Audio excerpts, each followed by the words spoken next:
السلام عليكم. في هذا الفيديو بغيت نشارك معكم هذا البرودوي اللي سميتو الو. كيف ما قلت في المينياتور مع الو ما بقيناش كنتخلعوا. انا اول مره غادي نجرب هذا البرودوي هذا. شكرته لي واحد السيده من العائله، واليوم كنت غادي نعمل ميناج كبير للدار، وشريته خصيصا على الزليج الكوزينه، وبالضبط الجهه اللي كتجي فوق البوطه كتكون كامله ميدمه. وبصراحه قبل كنت كنبدا نحك في ديك الزليش حتى كيطيبوا يدي. هانتوما غادي تشوفوا معايا النتيجه، وغادي نوريكم شنو الحاجه اللي جبرت على هذا البرودوي هذا، وشنو الحاجه اللي ما حيدوليش هذا البرودوي هذا. وكيف ما كتشوفوا في لومبالاج ديالو كيقولوا بان كيحيد جميع التصبغات. خليكم معايا. اول حاجه غادي نبدا لكم بالستيلو. اللي عنده وليدات الصغار غادي يعرف هاد القضيه ديال ستيلو. الدار كامله كتكون مطليه بستيلو.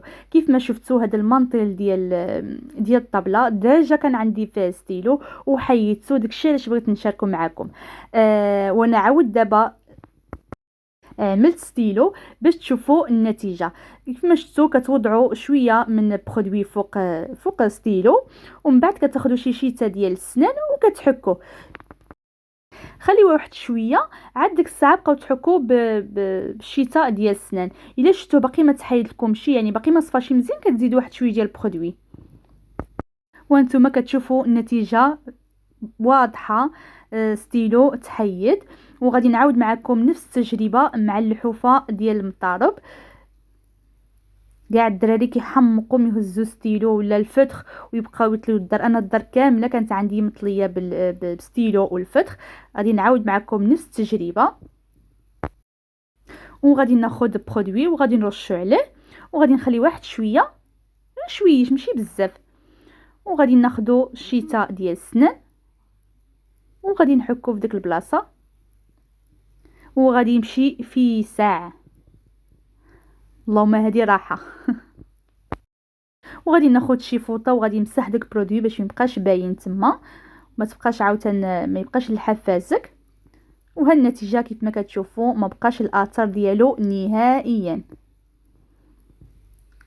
انا كنزيد نقرب لكم باش يبان لكم مزيان.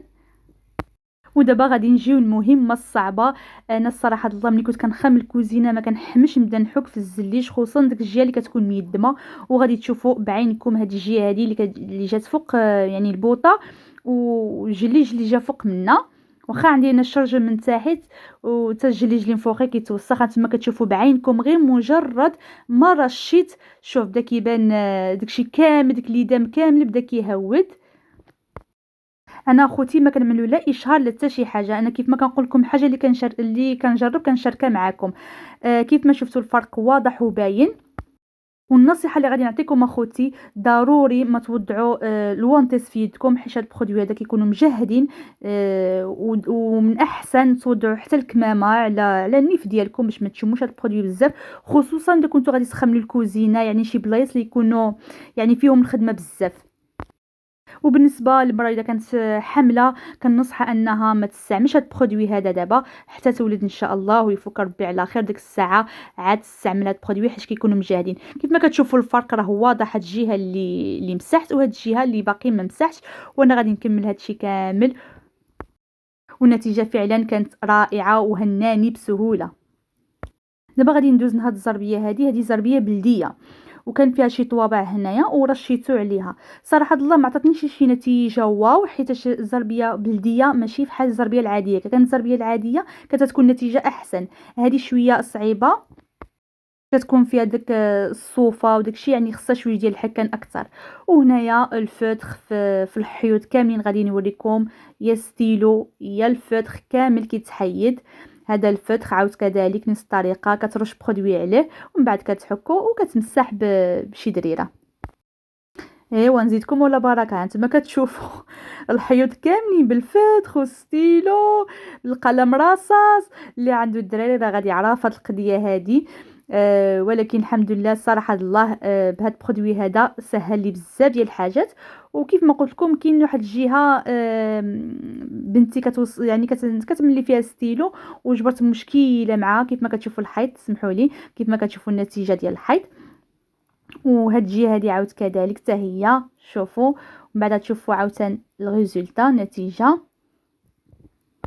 وحتى في الملابس ديال الدراري اولا اي تصبغات كانت عندكم راه هذا كيحيدهم، يعني خصوصا الحوايج ديال الوليدات الصغار كيكون عندهم داك الطوابع كيوسخهم بالشوكولاته ولا شي حاجه اللي ما كتبغيش تحيد بسهوله. يصلح لهذا كيف ما شفتوا معايا الحيط. ودابا غادي نجي لواحد الجهه اللي ما حيداليش هاد البرودوي هذا. كيف ما كتشوفوا عندي هنايا فوتاي ديال الجلد ديال الكوير، وبنتي كتحمق تكتب لي فيه. ما نقول لكمش كيفاش كان عندي هذا الفوتاي هذا كامل. واحد المره جيت جبرته كامل بالستيلو. صراحه الله ما حيدوليش. انتما كتشوفوا نفس الطريقه عملت. هنا هاد الكنابي كنمسحو غير بالجافيل وكيبقى شحال، يعني في ديك الساعه ما كيتحيدش، كيبقى شحال عاد كيتحيد. كنجي واحد النهار كنجبرو محيد. حاجه وحده اخرى اللي ما حيداليش هاد البرودوي هذا اللي هو الذره. كيف ما شفتوا عندي تسبيح كنمزل هنايا وطلق لي عليه الذره. ومن بعد ما استعملت هاد البرودوي هذا انتم غتشوفوا النتيجه. كيف ما قلت لكم قبيلتي على كنابي. واحد النهار جيت جبرت كنابي كامل عندي بالستيلو، عرفتي بغيت نحمق. ومن بعد خديت غير واحد الدريره وعملت فيها جافيل وبقيت كنمسح الحلفه ني ديال المعان. بقيت كنحك ولكن ديك الساعه ما كانش خرج لي، يعني بقى هكاك. قلت اذا صافي اذا ما عمره ما غادي يتحيد. ولكن مع المده بدا كيتحيد بوحديته، يعني داك جافي بقى كيعمل المفعول ديالو بشويه بشويه. كيف ما شفتوا الدرا ها هو ما تحيد ليشي. سمحوا لي بغيت غير نضيف واحد الراي ديالي. كاينين بزاف ديال الناس نساء كيستعملوه في غسل ديال الاواني. انا ما كنصحكمش انكم تستعملوه في الاواني باقي على برا ديالهم، خصوصا داكشي ديال الطناجر الالومنيوم واخا. اما الداخل ديالهم ولا الكيسان ولا البرارد ما كنصحكمش، حيت هاد البرودوي هادو كيكونوا مجهدين وما كيتشلوش مزيان. ونصيحه ثانيه، ما كنصحكمش انكم تستعملوه كل نهار. يعني كاين الناس اللي كيستعملوه في بحال الصابون العادي اللي كنغسلوا به الاواني ديالنا. لا، راه هادو لي برودوي هادو بحال دابا النهار اللي غادي تخمل، يعني يكون عندك شي شقه يعني كبير عاد تستعملوه. اما يوميا راه غادي يضر لكم الصحه ديالكم. هادو غير بعض النصائح اللي بغيت ننصحكم بها خوفا على الصحة ديالكم. شكرا على مشاهدة الفيديو، وكنتمنى انه ينال اعجابكم، وشكرا الى فيديو قادم.